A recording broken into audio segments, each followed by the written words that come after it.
서울 중구 소공동 황구단이 있던 자리에 1914년 문을 연 조선호텔이 올해로 110주년을 맞았습니다. 한 세기가 넘는 세월 동안 이 호텔은 우리나라 근현대사의 무언의 증인이었죠. 그런데 올해 놀라운 이야기가 밝혀졌어요. 1948년 조센호텔로에서 조선호텔로 이름이 바뀌던 날, 우리가 몰랐던 또 다른 역사가 시작되고 있었거든요. 세계적 호텔 전문가인 제가 우연히 발견한 그 놀라운 이야기를 들려드릴게요. 인천공항에 내린 순간 서울의 가을이 저를 반겼어요. 하늘은 한 폭의 동양화처럼 맑고 청명했고 도로변을 따라 늘어선 은행나무들은 황금빛으로 물들어 있었죠. LA에서만 살아온 제게는 모든 것이 새롭고 신선했답니다. 안녕하세요. 저는 세계 호텔 전문가로 일하고 있는 디나 페리스라고 해요. 35년 인생의 절반을 호텔과 함께 보냈다고 해도 과언이 아니죠. 할아버지는 미국 호텔업계의 1세대로 뉴욕 플라자 호텔의 총지배인을 지내셨거든요. 어린 시절부터 호텔은 제 놀이터였고 지금은 포시즌스 호텔 브랜드 전략 담당 이사로 일하고 있답니다. 두바이 버즈알 아랍의 황금빛 화려함도 파리 리츠의 우아한 자태도 제게는 그저 평가 대상이었을 뿐이에요. 매년 50여 개의 최고급 호텔을 평가하면서 감동보다는 분석이 먼저였죠. 그런데 웨스틴 조선 서울은 첫 순간부터 달랐어요. 조선호텔 정문에 들어서자 황궁의 기품 있는 자태가 가장 먼저 눈에 들어왔어요. 현대적인 호텔 외관과 고풍스러운 황궁의 조화가 마치 한 편의 수채화 같았죠. 로비로 들어서자 통유리 창을 통해 쏟아지는 가을 햇살이 대리석 바닥에 반사되어 은은한 빛을 만들어내고 있었고 전통 문양을 현대적으로 재해석한 인테리어는 마치 예술 작품을 보는 듯했어요. 환영합니다,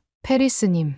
프런트의 직원이 밝게 미소 지으며 말을 건넸죠. 그 순간 저는 깨달았어요. 두바이에서 경험한 과도한 친절이나 파리의 격식 있는 응대와는 전혀 다른 마치 오랜 친구를 맞이하는 듯한 따뜻함이 느껴졌거든요. 심지어 제 이름 뒤에 붙은 님이라는 호칭에서조차 특별한 정중함이 묻어났답니다. 체크인을 마치고 있을 때 우아한 발걸음으로 한 남자가 다가왔어요. 185cm의 훤칠한 키에 완벽하게 재단된 차콜, 그레이 수트를 입은 그는 마치 영화 속 한 장면처럼 인상적이었죠. 검은 넥타이와 은은하게 빛나는 커프스 단추까지 그의 모든 것이 세련되어 보였어요. 홍보팀 과장이라고 자신을 소개한 남광일 씨는 깊이 있으면서도 부드러운 목소리로 저를 맞이했어요. 특히 영어와 한국어를 자유자재로 구사하는 모습이 인상적이었죠. 110년의 역사가 담긴 호텔을 직접 안내하고 싶다는 그의 제안에는 묘한 설렘이 담겨 있었어요. 마치 비밀스러운 모험을 제안하는 것 같았달까요? 투어는 정말 특별했어요. 남광일 과장은 단순히 시설을 설명하는 것이 아니라 각 공간에 숨겨진 이야기들을 들려주었죠. 1920년 히로히토 황태자가 머물렀던 스위트룸부터 한국전쟁 당시 이곳이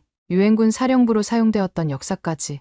그의 설명은 마치 타임머신을 타고 과거로 여행하는 것 같았어요. 특히 놀라웠던 건 정서비스였어요. 일본 제국 호텔에서 경험했던 형식적인 공손함이나 파리 리츠의 과도하게 격식 있는 서비스와는 전혀 달랐죠. 투숙객의 생일뿐만 아니라 가족 관계까지 기억하고 심지어 제가 평소 즐기는 나파밸리 카베르네 소비뇽까지 준비해두었더라고요. 남광일 과장은 이것이 바로 한국의 정이라고 설명했어요. 고객을 단순한 투숙객이 아닌 가족처럼 생각하는 마음이라고요. 20년 가까이 호텔 업계에 있었지만 이런 서비스는 처음이었기에 저도 모르게 깊이 공감하며 고개를 끄덕이고 있었답니다. 호텔 역사관은 은은한 조명 아래 시간이 멈춘 듯한 공간이었어요. 전시된 수많은 흑백 사진들을 하나하나 살펴보던 중 갑자기 제 심장이 멈춘 듯한 순간이 찾아왔죠. 1948년이라고 적힌 사진 속 미군정 장교 복장을 한 남자의 옆모습. 처음에는 그저 스쳐 지나가려 했는데 왠지 모를 기시감에 다시 돌아보게 되었어요. 순간 온몸에 전율이 흘렀답니다. 할머니 댁 벽난로 위에서 보았던 그 사진 속 얼굴 분명 제 증조할아버지였어요. 어떻게 이런 일이. 가슴이 터질 듯한 심장 박동 소리가 귓가에 울렸죠. 더욱 놀라웠던 건 사진 아래 붉은 잉크로 꾹꾹 눌러 쓴 메모였어요. 호텔 이름 변경 프로젝트 최우선 기밀이라는 글자가 선명했죠. 제 가문의 역사와 이 호텔이 어떤 연관이 있는 걸까요? 참을 수 없는 호기심과 궁금증으로 사진을 자세히 들여다보고 있을 때 갑자기 등 뒤로 누군가의 기척이 느껴졌어요. 처음에는 다른 관람객이려니 했는데 왠지 모를 날카로운 시선이 계속 느껴지더군요. 불안한 마음에 고개를 돌렸더니 세련된 검은색 슈트를 차려입은 일본인 남성 둘이 제 모습을 예의주시하고 있었어요. 특히 한 사람은 저보다는 제가 보고 있던 사진에 더 관심이 있어 보였죠. 그의 손에 들린 수첩에는 뭔가를 빠르게 메모하고 있었고 안경 너머로 보이는 눈빛은 마치 정보 요원 같은 날카로움이 있었어요. 그들이 우연히 이곳에 온 관광객은 아닌 것 같다는 직감이 들었죠. 제 할아버지 사진에 관심이 있는 건지 조선호텔에 관심이 있는 건지 도통 알 수가 없었습니다. 이 사진에 관심이 있으신가요? 제가 사진을 가리키며 물었더니 그들은 서로 눈빛을 교환하더니 아무 말 없이 자리를 떠났어요. 그때 남광일 과장이 다가와 작은 목소리로 말을 건넸죠. 증조 할아버지와 관련된 더 자세한 자료들이 국가기록원에 있을 거라고요. 특히 8년 호텔 이름이 바뀌던 시기의 문서들이 최근에 비밀 해제되었다는 거예요. 게다가 그 시기에 미군정 장교들의 활동 기록도 있다고 하더군요. 순간 가슴이 두근거렸어요. 지금까지 한 번도 들어본 적 없던 증조 할아버지의 이야기, 그리고 그가 이 호텔과 어떤 관련이 있었는지 모든 것이 미스터리였죠. 남광일 과장의 제안에 망설일 이유가 없었어요. 호텔 평가 전문가로서 전 세계를 다녔지만 이렇게 미스터리한 이야기 속으로 빠져든 건 처음이었어요. 이제 제가 평가자가 아닌 탐험가가 되어야 할 것 같네요. 110년 역사 속에 숨겨진 비밀을 찾아가는 여정이 시작된 거죠. 이른 아침, 서울의 하늘은 청명했지만 제 마음은 어제의 흔적으로 가득했답니다. 남광일 과장의 차에 오르면서도 증조 할아버지의 사진이 자꾸만 떠올랐네요. 그분이 미군정 장교로서 이 땅을 밟았다는 사실이 마치 오래된 퍼즐 조각을 발견한 것처럼 신기했거든요. 차 안에서 남광일 과장은 국가기록원 방문에 대해 상세히 설명해 주었어요. 웨스틴 조선 호텔의 110주년 기념 프로젝트 담당자로서 특별 열람 허가를 받았다는 거였죠. 게다가 세계적인 호텔 전문가인 제가 함께한다는 점이 설득력을 높여주었나 봐요. 국가기록원에 도착하자 한 노신사가 로비에서 우리를 기다리고 계셨답니다. 75세쯤으로 보이는 김영수 수석 연구관님이었는데 진한 회색 양복에 금태 안경을 쓴 모습이 참 인상적이었어요. 특히 깊이 있는 눈빛은 마치 수십 년의 역사를 직접 본 것만 같은 무게감이 느껴졌죠. 그런데 김 연구관님의 첫 마디가 저를 놀라게 했어요. 제 증조할아버지 윌리엄 블룸에 대해 언급하시더니 1948년 당시 호텔과 관련된 중요한 인물이었다고 하시는 거예요. 심지어 그분의 아버지, 즉 제 증조할아버지께서 미군정 시절 호텔 관련 특별 임무를 맡으셨다는 이야기까지 꺼내시는데 순간 등골이 서늘해졌답니다. 제가 알던 가족사보다 이분이 더 많은 것을 알고 계신 것 같아 보였거든요. 김영수 연구관님이 꺼내놓은 낡은 가죽 바인더 속에는 제가 알지 못했던 놀라운 역사가 담겨 있었어요. 서류들을 조심스럽게 펼치시던 그분의 손가락이 미세하게 떨리는 걸 보며 이 자료들이 얼마나 중요한지 직감할 수 있었죠. 이곳은 단순한 땅이 아닙니다. 김 연구관님의 목소리에는 깊은 울림이 있었어요. 1897년 대한제국을 선포한 고종황제가 전국의 풍수, 전문가들을 모아 찾아낸 최고의 명당이 바로 이곳이었다는 거예요. 하늘과 땅의 기운이 만나는 특별한 장소였기에 황제는 이곳에 황구단을 세우고 하늘에 제사를 지냈다고 하더군요. 그런데 일제는 이런 상징성을 알고 있었던 거예요. 백두대간의 대못을 박아 민족의 혈맥을 끊으려 했던 것처럼 조선의 기상이 서린 이곳에 조센호테루를 세워 그들의 지배를 과시하려 했다는 사실에 가슴이 아팠습니다. 해방이 되었다고 해서 모든 것이 바뀐 건 아니었답니다. 김 연구관님의 말씀에 귀가 쫑긋해졌어요. 해방 직후에도 대부분의 행정 실무자들은 일제강점기의 관리들이었다고 해요. 특히 미군정은 행정의 공백을 피하기 위해 상당수의 일본인 관리들을 그대로 채용했다는 거예요. 더구나 조선호텔의 경우 여전히 일본 자본이 깊숙이 관여하고 있었죠. 그래서 호텔 이름 하나를 바꾸는 것조차 독립보다 더 어려웠다는 말이 있었어요. 김 연구관님의 말씀에 깊은 의미가 담겨 있었답니다. 문서들을 살펴보니 호텔의 일본식 명칭을 바꾸려 할 때마다 수많은 행정적 방해가 있었더군요. 심지어 일본 측은 상표권 문제까지 거론하며 완강히 저항했대요. 이승만 정부가 추진하는 탈일본화 정책에 대해 일선 관료들의 소극적인 태도도 큰 걸림돌이었다고 해요. 바로 그때 제 증조할아버지께서 중요한 역할을 하셨더군요. 미군정 장교의 신분으로 이승만 정부의 정책을 적극 지원하시면서 일본 측의 방해를 막아내셨대요. 특히 일본인 관리들의 비협조적인 태도를 문제 삼아 대대적인 인사 개편까지 이끌어내셨다는 기록도 있었답니다. 서류를 넘기다 제 손이 멈췄어요. 거기에는 제 증조할아버지의 서명과 함께 강력한 어조의 보고서가 있었거든요. 조선의 완전한 독립을 위해서는 일상에서부터 식민지의 흔적을 지워야 한다는 내용이었죠. 순간 가슴이 뭉클해졌어요. 해방 이후에 진정한 독립을 위해 싸운 분들의 노력이 이렇게 호텔 하나의 이름을 바꾸는 작은 싸움 속에도 깊이 스며 있었다는 걸 알게 됐거든요. 순간 눈시울이 뜨거워졌어요. 미국인이었던 증조할아버지께서 한국의 독립을 위해 그렇게 힘써주셨다니. 그제야 이해했죠. 왜 할머니께서 항상 한국에 대한 특별한 애정을 가지고 계셨는지를. 증조할아버지의 용기에 감동받아 있던 그때 갑자기 복도에서 발소리가 들려왔어요. 차분한 리듬의 구두 소리, 그리고 낮은 목소리로 일본어를 주고받는 소리. 고개를 돌리자 어제 호텔 역사관에서 보았던 그 일본인들이 서 있더군요. 이번엔 뭔가 달랐어요. 그들의 눈빛에서 날카로운 저기가 느껴졌죠. 특히 앞에 선 남자는 우리가 보고 있던 문서들을 뚫어져라 쳐다보고 있었어요. 마치 오랫동안 찾아 헤매던 것을 발견한 사냥꾼의 눈빛 같았달까요? 그 순간 놀라운 광경을 목격했어요. 남광일 과장의 모습이 순식간에 바뀌었거든요. 방금 전까지 부드러웠던 그의 태도는 온데간데 없고 마치 특수 훈련을 받은 요원처럼 신속하고 정확한 동작으로 문서들을 정리하기 시작했어요. 김 연구관님도 침착하게 상황을 장악하시더군요. 해리스 씨, 이쪽으로 오시죠. 남광일 과장의 목소리에는 이전에 없던 단단한 힘이 실려 있었어요. 그때였죠.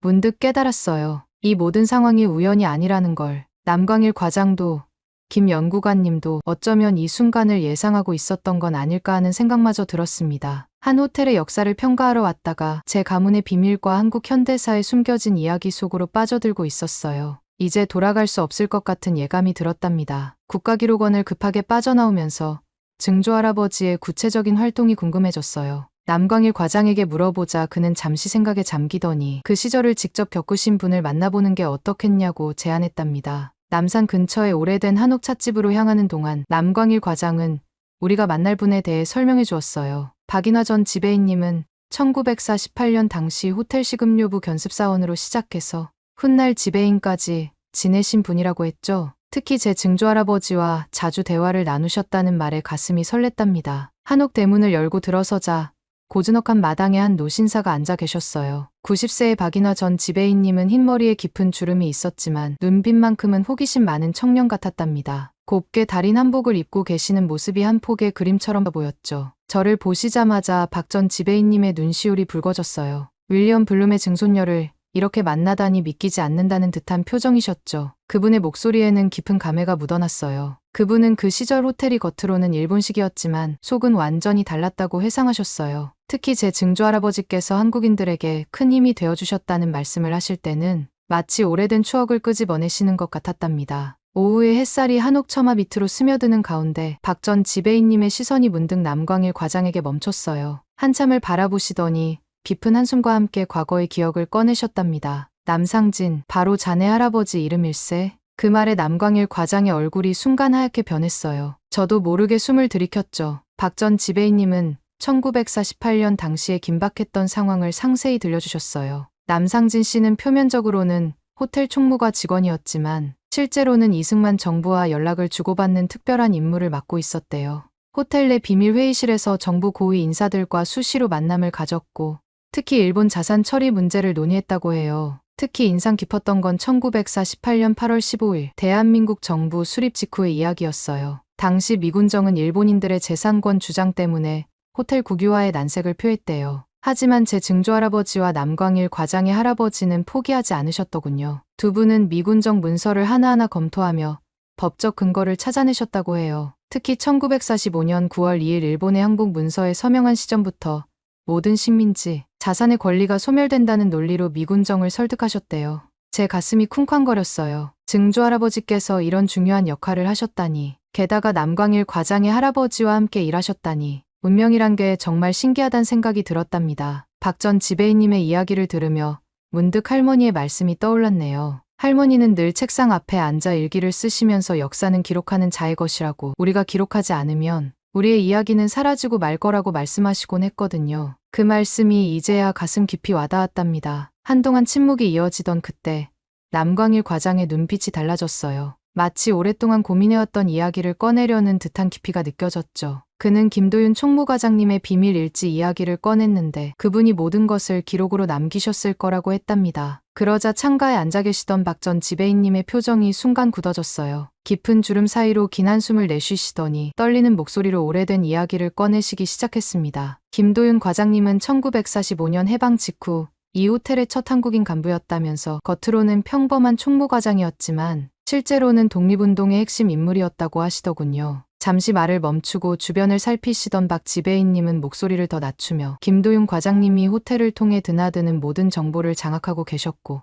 그분의 기록이 아직 어딘가에 남아있을 거라고 말씀하셨어요. 그렇게 시작된 우리의 여정은 한국은행 문서보관소로 이어졌답니다. 오후에 햇살이 비치는 중앙홀에서 우리는 김도윤 과장님의 막내딸 김미숙 씨를 만났죠. 하얀 블라우스에 검은 치마를 단정하게 차려입은 그녀의 머리카락은 마치 눈처럼 하얗게 새어 있었어요. 아버지 이야기가 나오자 김미숙 씨의 눈가에 금세 물기가 맺혔네요. 손수건으로 눈가를 닦으시며 떨리는 목소리로 아버지는 평생 이 나라와 호텔을 위해 살다 가셨다고, 이 호텔은 우리의 자존심이고 우리가 지켜내야 할 역사라고 늘 말씀하셨다고 회상하시더군요. 김미숙 씨는 아버지에 대한 이야기를 이어가셨어요. 평생을 이 나라와 호텔을 위해 살아오신 아버지께서는 50세라는 늦은 나이에 자신을 늦둥이로 얻으셨다고 해요. 그럼에도 매일 밤 서재에서 호텔 관련 문서들을 정리하시던 모습이 아직도 선명하다고 하시더군요. 말씀을 마치신 김미숙 씨는 책상 아래에서 오래된 가죽 서류 가방을 조심스레 꺼내셨답니다. 가방 가죽은 세월의 흔적으로 군데군데 달아 있었고 황동 잠금 장치는 녹이 슬어 있었죠. 가방 안에서 나온 김도윤 과장님의 비밀 일지는 낡은 양피지 표지의 한자로 일지라고 쓰여 있었어요. 떨리는 손으로 일기장을 펼치는 순간 오래된 흑백 사진 한 장이 살며시 미끄러져 나왔네요. 1948년 8월이라고 적힌 사진 속에는 증조 할아버지와 남상진 씨가 호텔 정원에서 나란히 서 계신 모습이 담겨 있었어요. 그런데 그때였어요. 갑자기 복도 끝에서 발소리와 함께 누군가가 다가오더니 문서보관실 문이 거칠게 열렸답니다. 마스모토 켄지라는 전 제국호텔 법무팀장이었는데 그는 우리의 방문 소식을 어떻게 들었는지 일부러 찾아온 듯했어요. 완벽하게 다려진 검은색 정장 차림이었지만 이마에 땀방울과 흐트러진 넥타이가 그의 급한 행보를 말해주고 있었죠. 그는 우리를 보자마자 서둘러 문서 열람 중단을 요구했어요. 날카로운 목소리로 이 문서들이 제국호텔의 자산이니 즉시 반환하라고 했죠. 그의 손이 미세하게 떨리는 것을 보니 이 문서들이 단순한 기록 이상의 의미를 가지고 있다는 걸 직감할 수 있었답니다. 하지만 김미숙 씨의 반응은 의외로 단호했어요. 아버지의 개인 기록을 볼 권한이 그들에게 없다며 오히려 어떤 자격으로 이런 요구를 하는 건지 되물으셨죠. 그 목소리에는 아버지의 유산을 지키려는 강인한 의지가 담겨 있었답니다. 긴장감이 감도는 순간 남광일 과장이 한 걸음 앞으로 나섰어요. 그의 당당한 걸음걸이와 단단한 눈빛에서 평소와는 다른 강인함이 느껴졌답니다. 마스모토를 정면으로 바라보며 우리가 이 문서들의 진정한 의미를 이미 알고 있다고, 특히 식민지 시기 자산 반환 문제와 연관되어 있다는 사실을 짚어냈죠. 그 말이 떨어지자마자 마스모토의 얼굴에서 핏기가 싹 가셨어요. 그의 이마에 식은땀이 맺히더니 단정했던 넥타이를 무의식적으로 만지작거리며 불안한 기색을 감추지 못하더군요. 우리가 이미 모든 진실을 파악하고 있다는 걸 깨달은 듯했답니다. 잠시 침묵이 흐르고 그는 떨리는 목소리로 이 일의 심각성을 다시 한번 경고하고는 서둘러 자리를 떠났어요. 마침내 우리는 김도윤 과장님의 일지를 자세히 살펴볼 수 있었죠. 낡은 양피지를 한 장 한 장 넘기다 보니 놀라운 사실들이 하나둘씩 드러났어요. 특히 1945년 8월 15일 해방 이후의 기록이 굉장히 상세했답니다. 일본인들이 한밤중에 서둘러 숨긴 문서들의 위치가 마치 보물지도처럼 상세히 표시되어 있었고 심지어 각 문서마다 붉은 잉크로 쓰인 암호화된 메모까지 있었네요. 김도윤 과장님의 암호화된 메모를 따라 특별문서고 가장 안쪽으로 들어갔어요. 오래된 서가들 사이로 먼지 냄새가 가득했고 희미한 형광등 불빛 아래에서 우리는 한 장 한 장 문서들을 확인했답니다. 그러다 낡은 서류철 맨 아래에서 결정적인 문서를 발견했습니다. 1943년 8월 15일자로 작성된 제국호텔의 소유권 포기 각서였는데 일본어와 영어로 병기되어 있었고 제국호텔 이사회의 직인까지 선명하게 찍혀 있었어요. 문서를 자세히 살펴보니 이건 단순한 행정 서류가 아니었죠. 일제가 자발적으로 재산권을 포기했다는 역사적 증거였던 거예요. 특히 향후 어떠한 권리도 주장하지 않는다는 문구가 굵게 강조되어 있었답니다. 이 소유권 포기각서는 엄청난 역사적 의미를 지니고 있었어요. 무엇보다 조선 총독부가 아닌 제국호텔이 자발적으로 포기했다는 점이 결정적이었죠. 이는 단순한 한 호텔의 소유권 문제를 넘어서는 것이었답니다. 특히 이 문서는 현재 쟁점이 되는 식민지 시기 재산 반환 문제의 핵심 선례가 될 수 있었어요. 일본이 주장하는 합법적 절차라는 논리가 완전히 무너질 수 있는 증거였거든요. 더구나 황구단터라는 상징적인 장소에 지어진 호텔이었기에 그 의미는 더욱 컸답니다. 게다가 이 문서는 다른 주요 시설물들의 유사한 포기 각서 존재 가능성도 시사하고 있었어요. 이는 현재 진행 중인 강제동원 배상 문제에도 큰 영향을 미칠 수 있는 사안이었죠. 한일 과거사 협상에서 한국 측의 입지를 크게 강화할 수 있는 역사적 증거인 셈이었답니다. 더욱 중요한 건 이 문서가 오늘날 조선호텔이 이룬 세계적 성공의 정당성을 입증하는 증거라는 점이었어요. 일본의 제국호텔을 뛰어넘어 아시아를 대표하는 호텔로 성장한 것이 우연이 아니었다는 걸 보여주는 셈이죠. 그 순간 남광일 과장의 얼굴이 환하게 밝아졌어요. 그의 눈빛에서 승리의 기쁨이 느껴졌죠. 110주년 기념식에서 이 진실을 공개하자는 그의 제안에 저도 모르게 심장이 빠르게 뛰기 시작했답니다. 이제 조선호텔의 역사는 새롭게 다시 쓰이게 될 거예요. 문서를 조심스럽게 다시 넣으면서 문득 깨달았죠. 제가 지금 이 순간 한국 근현대사의 한 페이지를 다시 쓰는 증인이 되고 있다는 거요. 할머니가 말씀하신 것처럼 진정한 역사는 이렇게 기록하는 자의 손에서 다시 태어나는 걸까요? 110주년 기념식 날 아침, 조선호텔의 모습은 마치 신부처럼 빛나고 있었어요. 그랜드 볼룸의 대리석 기둥 사이로 스며드는 햇살이 크리스탈 샹들리에에 부딪혀 온 공간을 황금빛으로 물들이고 있었죠. 100년이 넘는 세월 동안 이 호텔이 지켜본 역사가 이 찬란한 빛 속에 고스란히 담겨 있는 것만 같았답니다. 로비에 들어서자 할머니께서 저를 기다리고 계셨어요. 평소 우아한 자태를 잃지 않으시던 할머니가 그날은 마치 소녀처럼 가벼운 발걸음으로 달려오시는 모습에 저도 모르게 미소 짓게 되었네요. 할머니의 눈빛에서는 설렘과 긴장감이 동시에 묻어났는데 마치 오래전 증조할아버지의 모습을 보는 것만 같았답니다. 어제 발견한 소유권 포기각서를 꺼내 보여드리자 할머니의 눈시울이 붉어졌어요. 떨리는 손으로 서류를 쓰다듬으시더니 작은 가죽 가방에서 오래된 편지 한 통을 꺼내셨죠.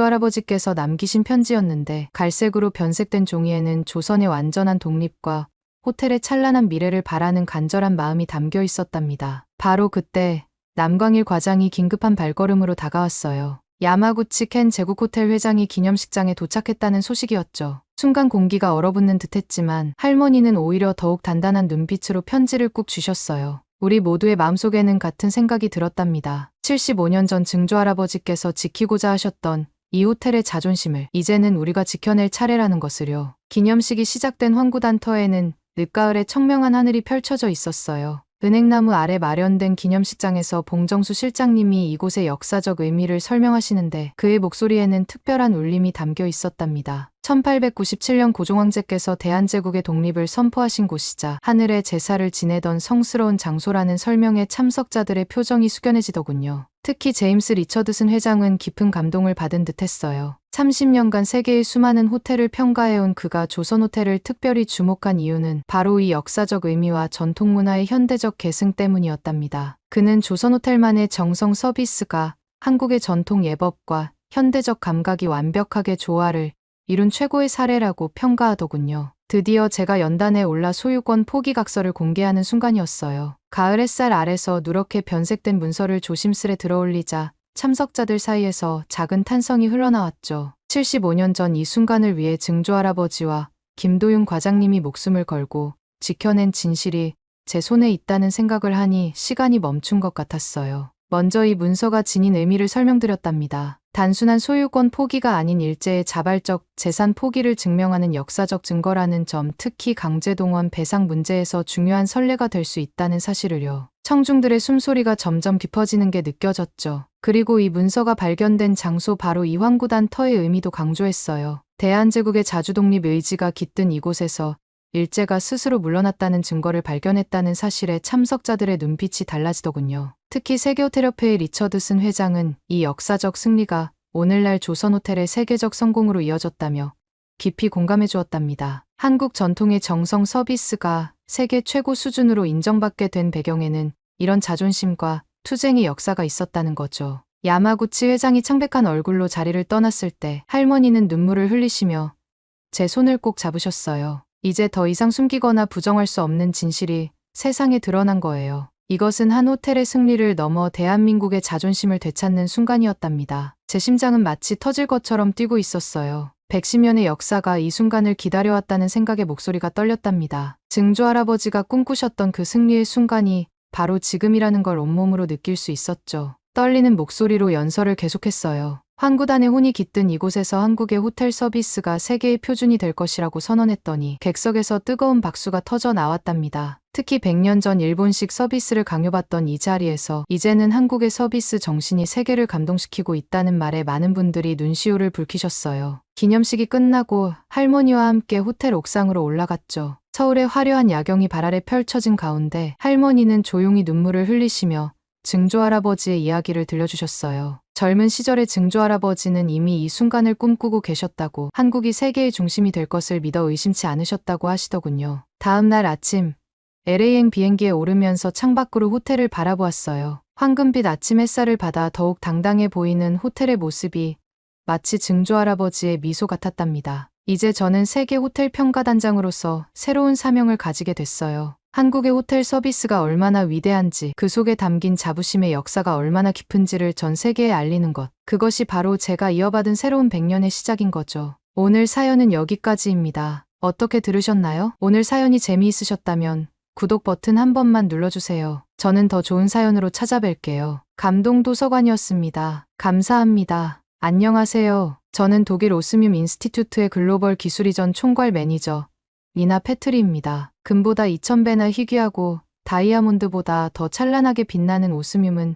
지구상에 존재하는 8대 귀금속 중 가장 마지막으로 소개된 특별한 보석이랍니다. 이 신비로운 오스뮴의 결정체를 유통하는 곳은 오직 저희 독일 오스뮴 인스티튜트 뿐인데, 지난해 저희는 거대한 중국 시장도 럭셔리 산업의 강자 일본도 아닌 한국을 아시아 최초 진출국으로 선택했답니다. 그 이면에는 30년 전 한국에서 시작된 어머니의 미완성 꿈과 그 꿈을 완성하게 된 제 이야기가 있습니다. 때로는 운명이라고밖에 설명할 수 없는 놀라운 순간들을 여러분과 함께 나누고 싶어 이렇게 글을 씁니다.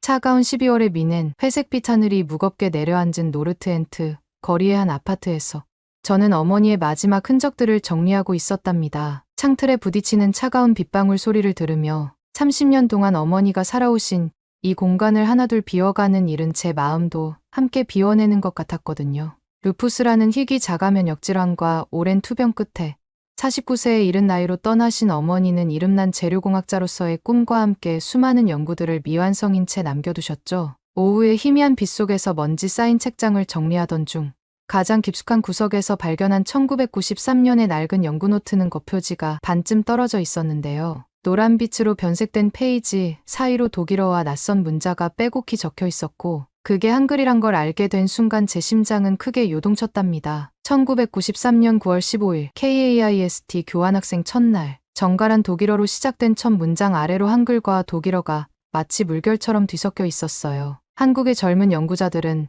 마치 수백 년 전 미넨의 시계 장인처럼 실험에 몰두한다. 그들의 섬세한 손놀림은 마치 나비의 날갯짓처럼 우아하면서도 정확하다. 특히 나노 재료를 다루는 모습은 경이롭기까지 하다. 갈색으로 바랜 잉크 자국 위로 어머니의 단정한 필체를 따라가다 보니 마치 타임머신을 탄 것처럼 30년 전 그 순간이 생생하게 떠올랐어요. 당시 30살의 어머니는 미넨공대 최연소 석사과정 수석 입학자였고, 독일의 유수 기업들이 앞다투어 영입 제안을 하던 실력자셨거든요. 그런 어머니께서 왜 하필 아시아의 작은 나라 한국으로 교환학생을 지원하셨는지, 그건 저에게 늘 미스터리였답니다. 그러다 10월의 기록에서 발견한 내용은 제 호흡을 한순간 멈추게 했어요. 어머니는 그날의 기록을 평소와 다르게 두꺼운 펜으로 강조해서 쓰셨더군요. 국립중앙박물관 고조선실에서 마주한 기적, 믿을 수 없는 광경이다. 손바닥만한 청동 거울 표면에 0.2mm의 미세선이 13,000개나 정교하게 새겨져 있다. 현대의 정밀 가공 기술로도 재현이 불가능한 수준이다. 놀라운 것은 이것이 2400년 전 기술이라는 점이다. 이어지는 문장에선 어머니의 흥분된 마음이 고스란히 전해졌어요. 한국인들의 DNA에는 정밀 기술이 흐르고 있다. 이것은 단순한 유물이 아닌 미래 기술의 씨앗이다. 어머니의 흥분된 필체를 따라가며 저는 오래된 원목, 의자에 그대로 앉은 채 시간 가는 줄 모르고 연구 노트를 읽어내려갔답니다. 페이지를 넘길 때마다 어머니의 한국에 대한 애정과 열정이 고스란히 전해져 왔죠. 그런데 1994년 12월 마지막 페이지에 이르러 제 심장은 다시 한번 멈췄어요. 흔들리는 글씨체로 쓰여진 마지막 메모를 발견했거든요. 이 놀라운 기술의 비밀을 반드시 밝혀내고 싶다. 청동 거울의 미세 가공 기술이 현대 정밀 산업에 어떤 영감을 줄 수 있을지 그 가능성이 무한해 보인다. 하지만 여기서 잉크가 번져 있었어요. 아버지의 갑작스러운 사고 소식. 내일이면 독일로 돌아가야 한다. 그 아래로는 눈물 자국으로 보이는 흔적이 남아 있었답니다. 창밖으로 어느새 해가 저물고 있었어요. 차가운 12월에 비가 창문을 두드리는 소리를 들으며 저는 깊은 생각에 잠겼죠. 30년이라는 긴 시간이 흘러 이제는 제가 어머니처럼 미넨공대에서 재료공학 박사학위를 받았고 세계적인 오스뮴 인스티튜트의 글로벌 기술이전 총괄 매니저가 되었다는 사실이 새삼 특별하게 다가왔거든요.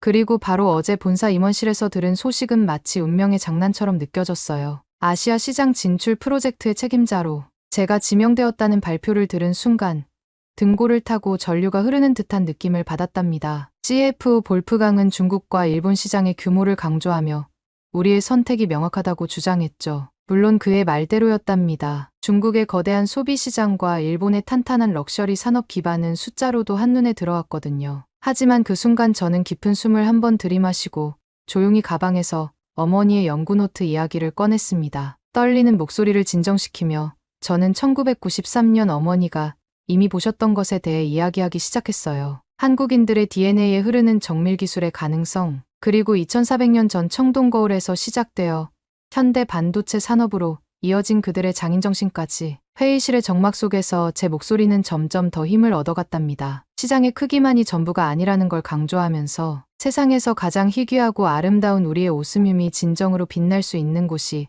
바로 한국이라고 말씀드렸죠. 제 발표가 끝나고 회의실에는 깊은 정적이 감돌았어요. 무거운 침묵 속에서 시계 초침 소리만이 또각또각 울리던 그때 CEO 마르틴 박사가 천천히 고개를 들더니 의미심장한 미소와 함께 고개를 끄덕였답니다. 그는 우리 회사에게는 단순한 시장의 크기보다 기술에 대한 깊은 이해가 더 중요하다며 제 의견에 힘을 실어주셨죠. 그렇게 극적으로 한국 진출이 결정되었고 2023년 4월의 싱그러운 봄날 저는 루프트한자 항공 LH718편에 몸을 실었습니다. 비행기가 서서히 고도를 높여가는 동안 창밖으로 펼쳐진 황금빛 석양은 마치 오스뮴의 찬란한 결정체처럼 빛나고 있었어요. 그 빛나는 하늘을 바라보며 문득 이 모든 것이 운명이었다는 생각이 들었답니다. 30년 전 어머니가 미처 이루지 못했던 꿈, 한국의 정밀 기술에 대한 열정과 연구를 이제는 제가 이어받아 완성하게 될 것 같다는 예감이 강하게 들었거든요. 지금 돌이켜보면 그 예감은 정확히 들어맞았지만 그때는 전혀 알 수 없었죠. 제가 한국에서 마주하게 될 놀라운 인연들과 기적 같은 순간들을요. 비행기가 구름층을 뚫고 올라갈 때 저는 조용히 창가에 기대어 눈을 감았어요. 마치 어머니의 따뜻한 손길이 제 어깨를 감싸 안는 것 같은 포근함을 느끼며 속삭이듯 말했답니다. 이제 제가 어머니의 꿈을 이어가겠다고, 그리고 부디 저를 지켜봐 달라고요. 이렇게 저의 운명 같은 한국 이야기는 시작되었답니다. 지금 생각해보면 그날의 석양빛이 제 인생의 새로운 장을 예고하는 서막이었던 것 같네요. 인천국제공항의 자동문이 열리는 순간 봄의 따스한 햇살과 함께 저를 반긴 건 마치 미래도시에 온 듯한 깨끗하고 세련된 공간이었어요. 지난주 출장으로 들렀던 나리타 공항의 다소 경직된 분위기나 그 전에 방문했던 푸동 공항의 거대하고 과시적인 화려함과는 전혀 달랐거든요. 기하학적인 패턴의 천장과 자연광이 조화롭게 어우러진 터미널에는 세련되면서도 따뜻한 감성이 스며 있었답니다. 도착장을 빠져나오자 오스뮴 로고가 적힌 정갈한 픽업보드가 눈에 들어왔네요. 그리고 그 보드를 들고 있는 사람을 보는 순간 저도 모르게 심장이 한 박자 빨라졌답니다. 185cm는 될 법한 키에 잘 재단된 네이비 수트를 완벽하게 소화한 젊은 남성이었거든요. 사실 저는 독일에서 자라며 늘 키 큰 남성들에 둘러싸여 있었지만 이상하게도 아시아 남성들의 평균 신장에 대한 편견이 있었어요. 하지만 공손하게 고개를 숙이며 다가오는 그의 모습은 제 편견을 단번에 깨뜨렸답니다. 그가 바로 오스뮴 쇼룸 설계를 맡은 장동 건축가였어요. 특히 인상적이었던 건 제가 28인치 캐리어와 무거운 노트북 가방을 꺼내려 애쓰는 모습을 보고 자연스럽게 도움을 건네는 방식이었죠. 독일 남성들의 다소 거친 친절함이나 영국 신사들의 형식적인 매너와는 달랐 마치 오래된 친구처럼 자연스러우면서도 적절한 거리감을 유지하는 그의 태도는 묘한 설렘을 안겨주더군요. 사실 전날 화상 미팅에서 처음 그를 보았을 때부터 알아봤어요. 베를린의 한 건축 전시회에서 스쳐 지나갔던 그의 모습을. 당시 저는 오스뮴의 결정 구조를 건축적으로 구현하는 방법을 고민하던 참이었고 그의 작품 앞에서 오래 머물렀던 기억이 났거든요. 그는 전통 한옥의 처마 곡선을 현대적으로 재해석한 작품을 선보였었는데 그의 섬세한 시선이 인상적이었답니다. 첫 인사를 건네는 그의 목소리는 프로페셔널했고 거의 원어민에 가까운 독일어 실력이 인상적이었어요. 베를린 자유대학에서 건축을 전공했다는 그의 이야기를 들으며 왠지 모를 친근감이 들었답니다. 공항철도로 향하는 동안 저는 오스뮴 결정체의 독특한 육각형 구조와 빛의 굴절률에 대해 설명했어요. 그러자 그의 눈빛이 반짝이더니 한국의 장인정신에 대해 이야기를 시작했죠. 일본이 모방과 개량에 치중하고 중국이 규모와 화려함을 추구했던 것과 달리 한국은 정밀성과 아름다움의 완벽한 조화를 추구해왔다고 해요. 특히 고조선 시대 청동 거울에 0.2mm 미세선이 13,000개나 새겨진 정교함은 당시 중국 청동기에서도 찾아볼 수 없는 것이었다며 그 정신이 현대 반도체 기술로까지 이어졌다고 설명하더군요. 그의 말을 듣는 순간 저는 숨을 멈췄답니다. 마치 어머니의 연구 노트를 누군가가 읽어주는 것 같았거든요. 이렇게 우연히 시작된 만남이 특별한 인연이 되리라고는 그때는 상상도 못했네요. 첫 공식 미팅 전날 밤 독일 본사로부터 긴급한 연락이 왔어요. 중국 최대 럭셔리 리테일 그룹 진룽의 라오청 부회장이 급히 서울을 방문한다는 거였죠. 사실 중국 측은 이미 작년부터 오스밈의 독점 계약을 제안하며 1조 원 규모의 투자를 약속했었거든요. 게다가 중국의 럭셔리 시장은 한국의 10배 규모라 본사 내부에서도 적잖은 우려의 목소리가 있었다고 해요. 아시아 시장 진출의 첫 책임자로서 저는 큰 부담을 느꼈답니다. 이미 한국 진출을 결정했지만 중국이라는 거대 시장을 무시할 수는 없는 노릇이었으니까요. 라오청 부회장은 중국 럭셔리 업계의 대부로 불리는 인물이었고 그의 영향력은 아시아 전역에 미치고 있었거든요. 다음 날 아침 44층 미팅룸의 공기는 차가웠어요. 진룽 그룹의 대표단 5명이 입장했을 때 회의실은 무거운 침묵에 휩싸였죠. 라오청 부회장은 날카로운 시선으로 세계 최대 럭셔리 시장인 중국을 두고 왜 한국을 선택했는지 강하게 따져 물었어요. 그때 장도훈이 자리에서 일어났답니다. 그의 프레젠테이션은 정말 놀라웠어요. 3D 홀로그램으로 구현된 오스밈 쇼룸은 마치 살아있는 생명체처럼 빛났고 전통 한옥의 곡선미와 현대 건축의 미니멀리즘이 완벽하게 조화를 이루고 있었거든요. 저조차도 처음 보는 버전이었는데 그는 어제 밤새 준비했다더군요. 그런데 바로 그때였어요. 가장 중요한 클라이맥스 장면. 오스밈의 결정체가 한옥의 처마 곡선과 만나는 순간을 보여주려는 찰나에 갑자기 화면이 멈췄다가 검은색으로 변해버렸죠. 신입 디자이너 김서연 씨가 노트북을 만지다가 실수로 프레젠테이션 파일이 손상된 거예요. 김서연 씨의 얼굴이 순식간에 창백해졌고 떨리는 손으로 마우스를 이리저리 움직이며 파일을 복구하려 했지만 더 큰 혼란만 가중되었죠. 회의실이 얼어붙었고 중국 측 인사들의 표정이 굳어졌어요. 저는 순간 식은땀이 났지만 장도훈의 반응은 예상과 달랐답니다. 그는 침착하게 김서연 씨 옆으로 다가가 그녀의 떨리는 어깨에 손을 얹었어요. 괜찮아요. 서연 씨.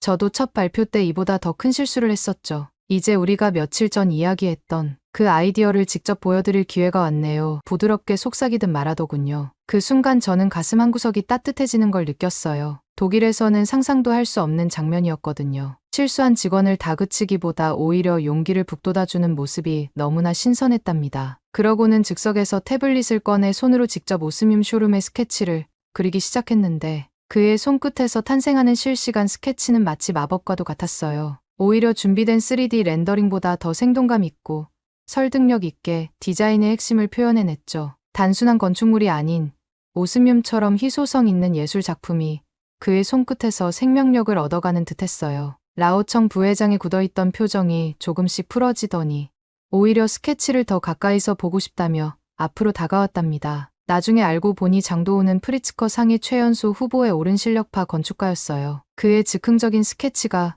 오히려 더 뛰어날 수밖에 없었던 거죠. 하지만 제 마음을 더 크게 움직인 건 그의 뛰어난 실력이 아니라 위기의 순간에 보여준 따뜻한 리더십이었어요. 실수한 후배를 감싸 안으면서도 그 실수를 기회로 바꿔내는 모습에서 진정한 매력을 느꼈답니다. 독일의 수직적이고 차가운 기업 문화에 익숙했던 저에게 그의 모습은 마치 따스한 봄바람 같았어요. 장도훈은 차분한 목소리로 설명을 이어갔어요. 마치 오래된 이야기를 들려주듯 자연스럽게.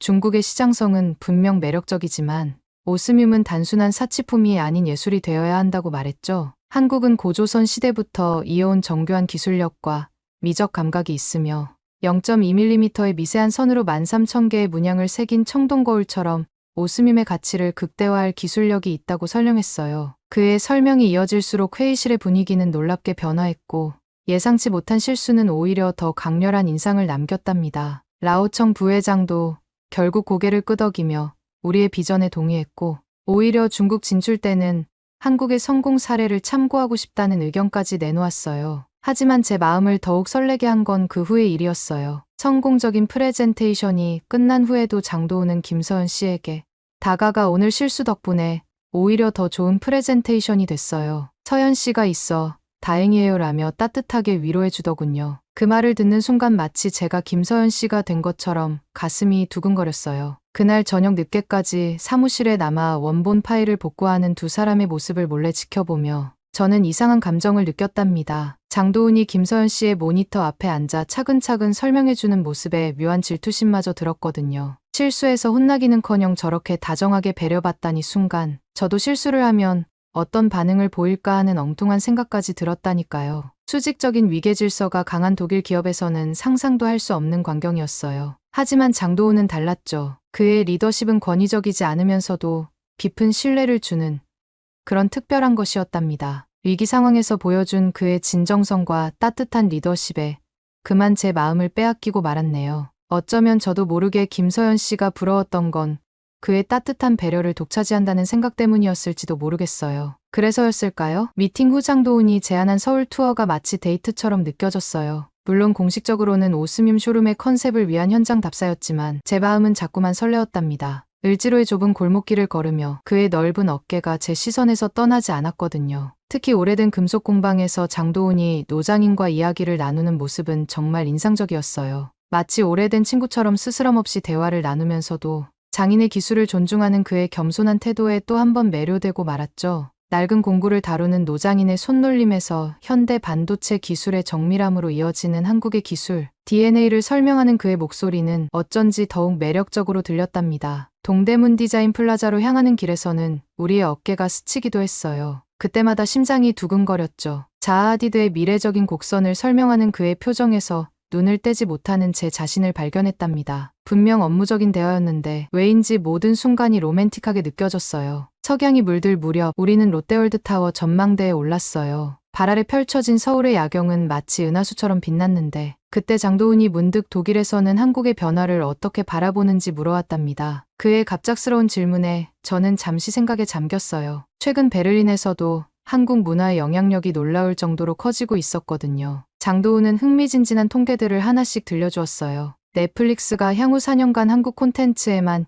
25억 달러를 투자하기로 했다는 것. K-팝이 이제는 빌보드 차트를 정기적으로 석권하고 있다는 것. 특히 인상적이었던 건 한국 화장품의 해외 수출이 전년 대비 36.2%나 증가했다는 사실이었죠. 저는 웃으며 베를린에서는 이제 할리우드가 아닌 할리우드라는 말이 유행이라고 전했어요. K-팝, K-드라마, K-뷰티까지 모든 것이 쓰나미처럼 순식간에 전 세계를 휩쓸고 있다고요. 블랙핑크 로제의 솔로곡이 발매 3일 만에 글로벌 차트 1위를 하고 오징어 게임 2 예고편만으로도 전 세계가 들썩이는 걸 보면 한국만의 특별한 매력이 있는 것 같다고 말했죠. 그러자 장도훈은 그것이 바로 한국의 기술력과 세련미가 만나 만들어낸 결과라고 설명했어요. 한국의 콘텐츠는 첨단 기술로 만들어내는 새로운 형태의 예술이며 거기에 한국 특유의 맑고 투명한 미학이 더해져 전 세계인의 마음을 사로잡고 있다는 거였죠. 그 말을 듣자 문득 오늘 있었던 일들이 떠올랐어요. 저는 장도훈에게 신입 디자이너를 다정하게 챙기던 모습이나 중국 측의 거센 압박에도 흔들리지 않고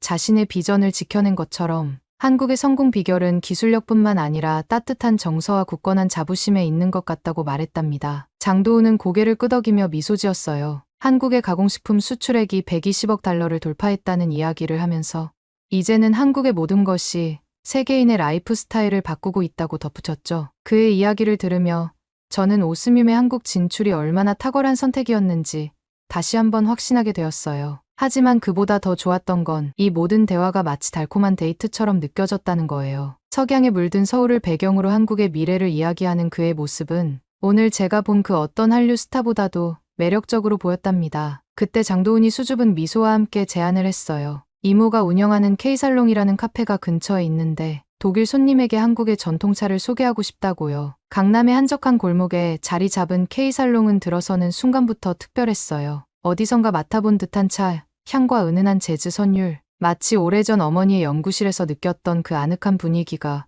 공간 가득 묻어났거든요. 장도훈은 카운터를 향해 반갑게 인사를 건네며 저를 독일에서 온 오스뮴 인스티튜트의 니나 페트리라고 소개했어요. 이모님은 친절한 미소로 우리를 맞아주셨고 우리는 자연스럽게 창가 자리에 앉아 대화를 나누게 되었답니다. 이모님은 우리에게 직접 로스팅한 커피를 내어주시면서 문득 독일 이야기를 꺼내셨는데 젊은 시절 카이스트에서 독일인 룸메이트가 있었다는 말씀을 하시더군요. 그 친구 덕분에 독일어를 조금 배웠다며 수줍게 웃으시는 모습에 저는 호기심이 생겨 독일어로 몇 마디를 건네보았어요. 이모님은 서툰 발음이지만 정성스럽게 화답하시며 웃으셨답니다. 그런데 대화가 이어지는 동안 이모님의 시선이 자꾸 제게 머무는 것을 느꼈어요. 마치 수십 년 전의 기억을 더듬어 내시는 것처럼. 때로는 깊은 생각에 잠기시다가 문득 놀란 듯 고개를 저으시기도 했죠. 이상하게도 저는 이모님의 그런 행동에 살짝 긴장되면서도 한편으로는 따뜻한 느낌이 들었답니다. 그러다 제가 무심코 목에 걸고 있던 어머니의 이니셜 MP가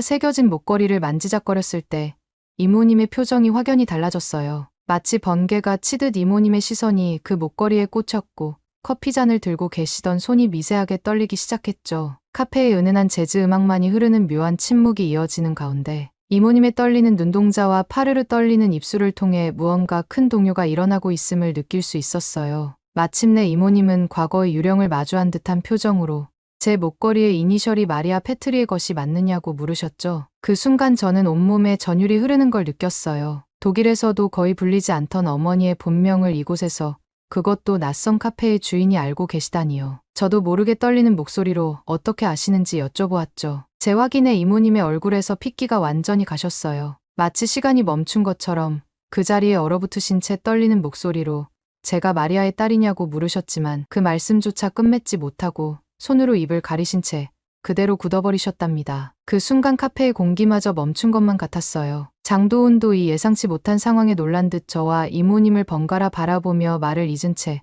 그저 지켜보고만 있었어요. 마치 오래된 영화의 한 장면처럼 우리 셋은 각자의 감정에 휩싸인 채 그렇게 얼어붙어 있었답니다. 그 정적을 깨고 이모님이 천천히 자리에서 일어나셨어요. 그제야 저는 이분이 장도은의 이모님이시자 어머니의 카이스트 시절 룸메이트셨다는 놀라운 사실을 알게 되었답니다. 이모님은 떨리는 손으로 제 어깨를 붙잡으시더니 마치 잃어버린 딸을 다시 찾은 것처럼 저를 꼭 끌어안으셨어요. 어머니의 향기가 났던 그 포옹을 저는 영원히 잊지 못할 것 같아요. 잠시 후 이모님은 마치 오래된 보물을 꺼내듯 조심스럽게 낡은 가죽 앨범을 가지고 오셨답니다. 시간의 흔적이 고스란히 담긴 그 앨범을 펼치는 순간 제 심장은 마치 멎을 것만 같았어요. 30년이라는 세월을 뛰어넘어 생생한 어머니의 모습이 그곳에 있었거든요. 형광등 불빛 아래 실험복을 입고 밤늦게까지 연구에 몰두하시던 모습, 봄바람에 흩날리는 벚꽃 아래서 환하게 웃고 계시던 순간들. 그리고 제 마음을 가장 크게 흔든 건 국립중앙박물관에서 청동거울을 살피시던 어머니의 진지한 표정이었어요. 그 사진 속에서 어머니는 마치 시간을 거슬러 저와 함께 계신 것만 같았답니다. 이모님은 천천히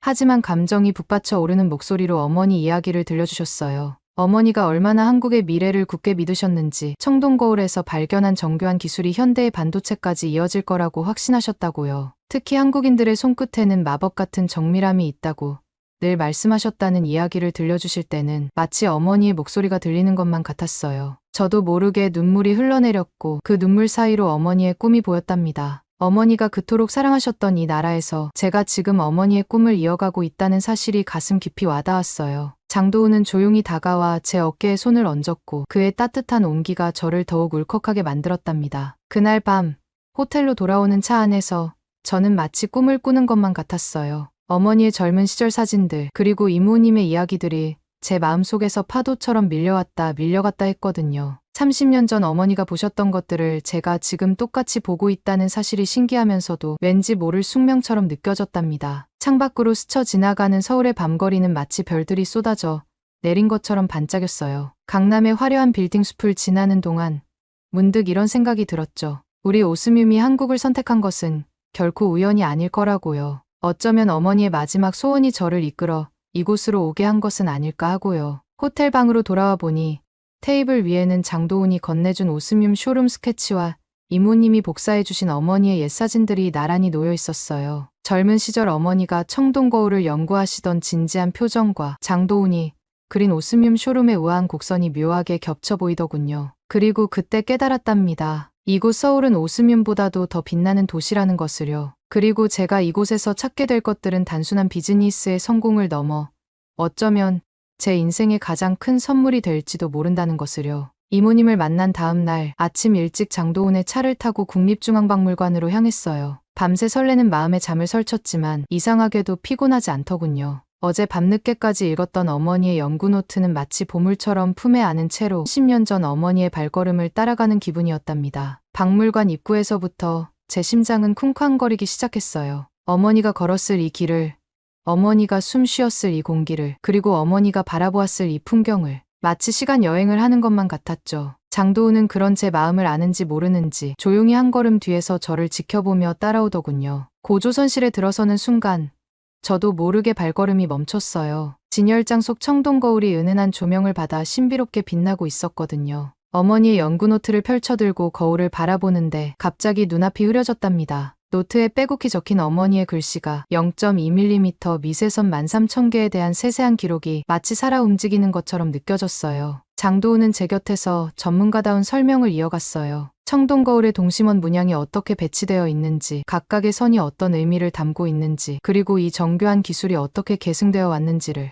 하지만 제 귓가에는 그의 설명보다 어머니의 목소리가 더 크게 들리는 것 같았답니다. 특히 놀라웠던 건 장도훈이 설명하는 청동 거울의 문양과 현대 반도체 회로의 유사성이었어요. 고대 장인들이 그린 동심원의 간격이 오늘날 반도체 회로의 나노 공정과 똑같은 수학적 원리를 따른다는 거였죠. 그의 말을 듣자마자 우리는 서로를 바라보며 동시에 같은 생각을 했어요. 바로 삼성 반도체 공장을 방문하기로 한 거죠. 화성으로 향하는 차 안에서 저는 어머니의 연구 노트를 다시 펼쳐보았어요. 한국인들의 DNA에는 정밀 기술이 흐르고 있다는 문장 밑에는 굵은 밑줄이 그어져 있었는데 그제야 어머니의 그 직관이 얼마나 놀라운 것이었는지 깨달을 수 있었답니다. 청동거울에서 반도체까지 2400년의 시간을 뛰어넘어 이어진 한국의 장인 정신을 어머니는 이미 보고 계셨던 거예요. 차창 밖으로 펼쳐지는 화성의 풍경은 마치 미래도시를 보는 것 같았어요. 거대한 반도체 공장들이 마치 우주선처럼 늘어서 있었고 첨단 설비를 실은 특수 차량들이 분주히 오가고 있었죠. 장도훈은 운전하면서도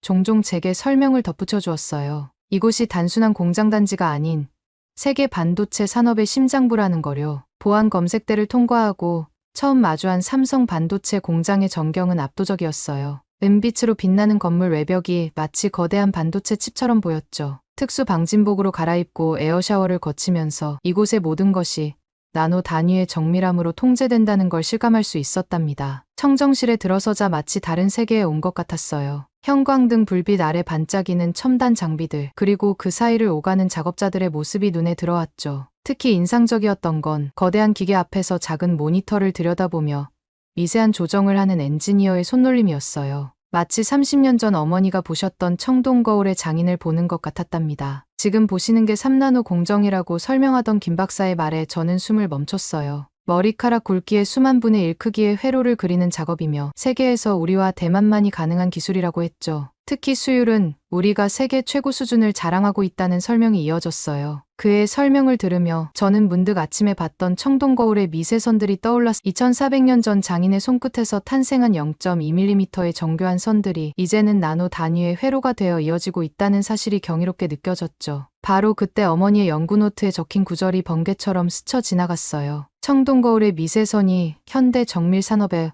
어떤 영감을 줄 수 있을지 그 가능성이 무한해 보인다. 30년 전 어머니의 예견이 현실이 된 순간 저도 모르게 눈시울이 붉어졌답니다. 장도훈은 그런 제 모습을 가만히 지켜보다가 부드러운 목소리로 말을 이어갔어요. 일본이 모방과 개량에 치중하고 중국이 대량 생산을 추구하는 동안 한국은 독자적인 혁신을 추구해왔다고 했죠. 그게 바로 우리가 세계 최고의 반도체 기술을 보유하게 된 비결이라고 설명하면서 제 어머님이 보신 것처럼 우리에겐 장인 정신의 DNA가 있다고 덧붙였어요. 그날 밤 연구소에서 저는 어머니의 연구 노트를 다시 한번 꼼꼼히 살펴보았어요. 형광등 불빛 아래서 페이지를 넘기던 중 문득 눈에 들어온 다이어그램 하나가 저를 설레게 했답니다. 어머니께서 청동 거울의 주조 과정을 연구하시며 그려두신 온도 변화 그래프였는데 특히 냉각 구간에서의 미세한 온도 제어 방식이 흥미로웠어요. 이 발견을 한국 연구진들과 공유했을 때 연구실은 새로운 열기로 가득 찼답니다. 특히 현대 기술과 전통 기술을 연결하는 그들의 통찰력은 놀라웠어요. 어머니의 연구 노트에서 발견한 냉각 방식의 원리를 오스뮴 결정화 과정에 적용하는 아이디어가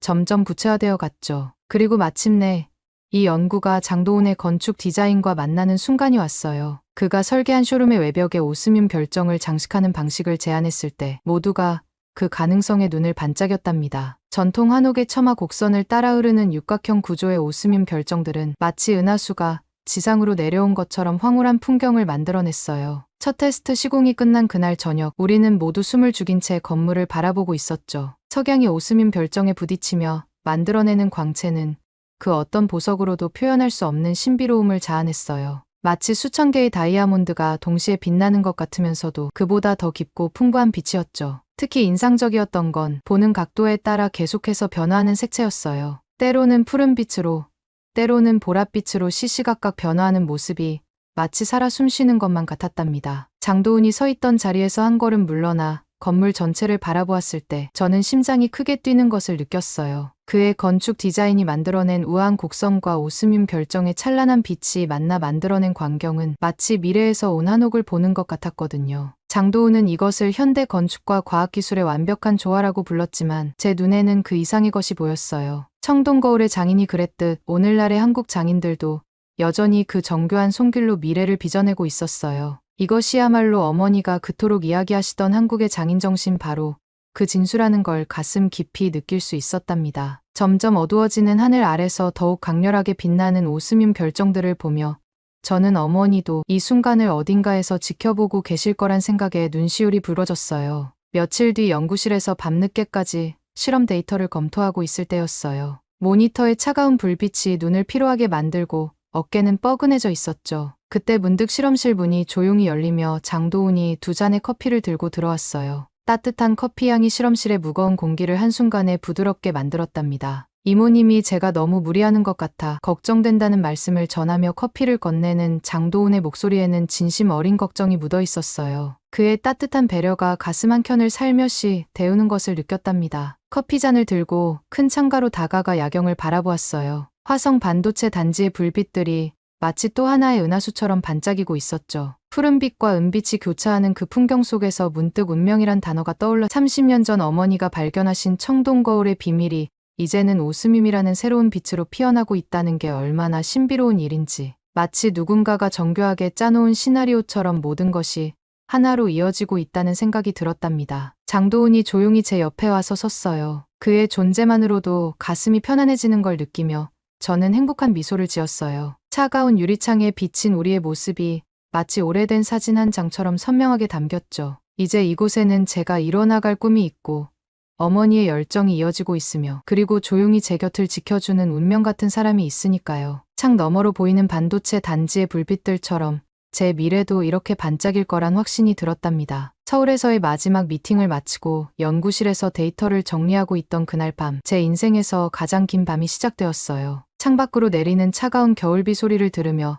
마지막 보고서를 작성하고 있을 때였죠. 갑자기 울린 독일 본사의 긴급 연락을 받고 저는 순간 숨이 멎는 것 같았습니다. 중국 진롱그룹이 예고도 없이 본사를 찾아와 전례 없는 제안을 했다는 소식이었거든요. 불과 몇 주 전 장도은의 프레젠테이션으로 한 차례 설득되어 한국 진출을 인정했던 그들이었는데 세계 최대 럭셔리 시장을 그렇게 쉽게 포기할 수 없었던 걸까요? 이번에는 무려 2조 원 규모의 투자와 함께 아시아 전역의 독점 판매권이라는 파격적인 조건을 내놓았다고 하더군요. 전화를 받은 후 한동안 자리에서 일어날 수가 없었어요. 손끝이 차가워지고 머릿속이 하얗게 변하는 것을 느끼며 저는 장도은에게 떨리는 손으로 문자를 보냈답니다. 더욱 충격적인 소식은 그 다음이었어요. CFO 볼프강이 중국 측의 제안을 강력히 지지하면서 이사회 전체가 흔들리고 있다는 말에 가슴이 철렁 내려앉았거든요. 그동안 쌓아온 모든 것이 한순간에 무너질 수도 있다는 두려움이 밀려왔죠. 그날 밤 늦게 장도은과 긴급하게 만나 다음날 아침 첫 비행기로 미네행을 결정했어요. 기내에서 저는 마치 지푸라기라도 잡는 심정으로 어머니의 연구 노트를 다시 한번 꼼꼼히 살펴보았죠. 옆자리에서는 장도은이 프레젠테이션 자료를 계속 다듬고 있었는데 그의 진지한 표정에서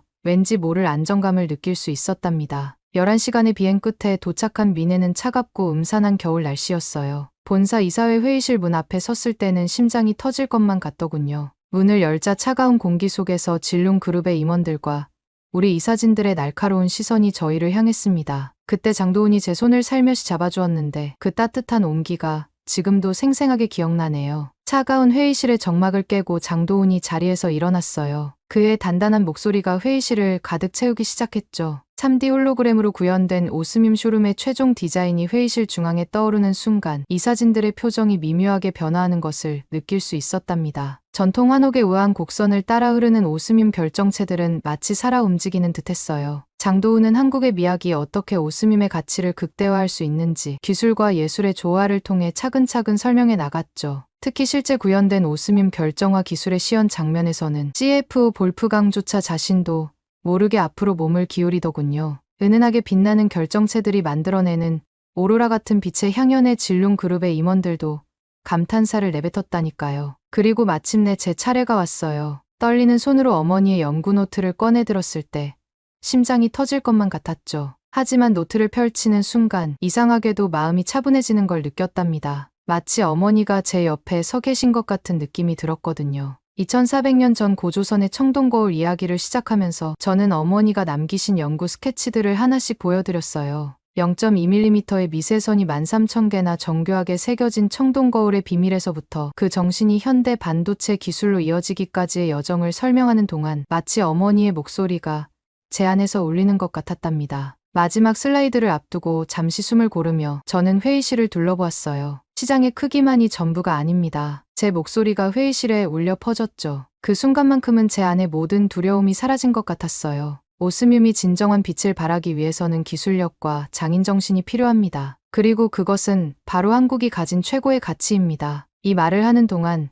장도훈의 눈빛이 저를 향해 반짝이는 것을 느낄 수 있었답니다. 마지막으로 제가 가장 소중하게 여기는 문장을 공유하고 싶었어요. 화면에 어머니의 연구노트 마지막 페이지를 띄우면서 제 목소리가 살짝 떨리기 시작했답니다. 30년 전 어머니가 고조선 청동거울을 보시고 남기신 그 문장, 한국인들의 DNA에는 정밀기술이 흐르고 있다를 보여드렸죠. 그 순간 회의실은 깊은 침묵에 빠졌어요. 숨쉬는 소리조차 들리지 않는 정막 속에서 저는 어머니의 글씨체를 한참 동안 바라보았답니다. 그때 CEO 마르틴이 천천히 자리에서 일어나 박수를 치기 시작했는데 그의 눈가가 붉어진 것을 저는 놓치지 않았죠. 마르틴은 이것이야말로 우리가 찾던 진정한 가치라며 단순한 시장 규모나 투자금이 아닌 오스뮴의 본질적 가치를 이해하고 이를 극대화할 수 있는 곳이 바로 한국이었다고 말씀하셨어요. 놀랍게도 진룽그룹의 대표가 먼저 손을 들었답니다. 그들도 이제는 이해했다며 오히려 한국에서의 성공 사례를 지켜본 후에 협력 관계를 맺고 싶다는 뜻을 전했어요. 그들의 진정성 있는 태도 변화에 회의실 분위기는 완전히 달라졌죠. CF 볼프강마저 한국 진출에 동의하면서 마침내 최종 결정이 내려졌습니다. 그제서야 그동안 쌓였던 긴장이 풀렸는지 저도 모르게 눈가에 맺혔던 눈물이 흘러내렸어요. 장도훈이 살며시 건네준 손수건을 받으며 문득 이 모든 순간이 어머니의 마지막 선물이 아니었을까 하는 생각이 들더군요. 며칠간의 긴장과 불안, 그리고 마침내 찾아온 안도감이 한꺼번에 밀려오면서 저는 잠시 말을 잇지 못했답니다. 그저 창밖으로 보이는 미넨의 하늘을 바라보며 어딘가에서 지켜보고 계실 어머니께 마음속으로 감사의 마음을 전했어요. 미넨에서의 성공적인 발표 이후 장도훈과 저는 더욱 가까워졌어요. 그의 뛰어난 전문성과 따뜻한 배려심은 제가 한국을 선택한 또 다른 이유가 되었답니다. 어머니가 30년 전 발견하신 한국인들의 장인정신은 이제 제 일상 속에서 살아 숨쉬는 현실이 되었죠. 내년 4월 오스뮴 서울 쇼룸 오픈식과 함께 저희의 결혼식도 올리게 되었어요. 장도훈은 단순한 건축가가 아닌 한국의 미학과 기술을 완벽하게 이해하고 이를 현대적으로 재해석할 줄 아는 진정한 예술가더군요. 그의 섬세한 시선은 비단 건축에만 머무르지 않았답니다. 후배들을 대하는 따뜻한 마음, 장인들을 대하는 공손한 태도, 그리고 전통과 현대를 조화롭게 융합하는 능력까지, 이 모든 것들이 제가 본 한국의 모습과 꼭 닮아 있었죠. 지금 제 책상 위에는 오스뮴 결정체와 청동거울 앞에서 찍은 우리의 약혼 사진이 나란히 놓여 있어요. 그리고 창밖으로는 하루가 다르게 변화하는 오스뮴 쇼룸 공사 현장이 보이네요. 어제는 장도훈과 함께 국립중앙박물관의 청동거울을 다시 찾았는데 이제는 모든 것이 새롭게 다가오더군요. 서울의 야경을 바라보며 생각했어요. 어머니가 발견하신 미래가 이제는 제 현재가 되어 있다고요. 이곳에서 저는 제 운명을 만났답니다. 청동거울에서 시작된 정밀기술의 DNA는 오스뮴의 결정체로 이어졌고 장도훈에게서 발견한 한국인의 섬세함은 제 삶의 새로운 빛이 되었어요. 사랑도 꿈도 그리고 새로운 시작도 모두 이곳 서울에서 찾았으니까요. 오늘 사연은 여기까지입니다. 어떻게 들으셨나요? 오늘 사연이 재미있으셨다면 구독 버튼 한 번만 눌러주세요. 저는 더 좋은 사연으로 찾아뵐게요. 감동도서관이었습니다. 감사합니다.